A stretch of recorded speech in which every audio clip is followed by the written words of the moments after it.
आपने उनसे पूछा आप लोग कैसे हैं और कैसी है, लेकिन लोग जानना चाहते हैं कि नीलांजना आप कैसी हो, ये जरा बताओ आप कैसी हो। बिल्कुल इतने प्यारे ऑडियंस के सामने आके और इतनी सुंदर जगह पर बाड़ीपादा भंजापुर उड़ीसा में, तो ये बहुत ही मुझे बहुत अच्छा लग रहा है। और इससे तो अच्छा कुछ हो ही नहीं सकता कि हम अपने चाहने वालों के पास आए। ये आपके चाहने वाले यहाँ बैठे हैं और आपके चाहने वाले स्टेज पे हैं, ये बस उदाहरण तालियां हो जाए नीलांजना के लिए।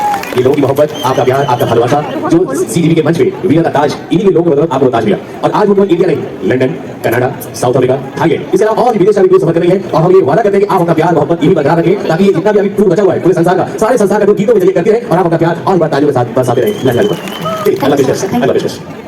तो मैं आप सबसे स्पेशल बात शेयर करना चाहती हूँ कि ये मेरा पहली बार उड़ीसा में है। मतलब उड़ीसा में ये मेरा पहला लाइव कॉन्सर्ट है। सो आप लोग मेरे लिए बहुत स्पेशल है, बहुत। और मैं ये पहली बार इस मिट्टी में परफॉर्म करने के लिए आई हूँ, उड़ीसा की मिट्टी में। तो यहाँ पे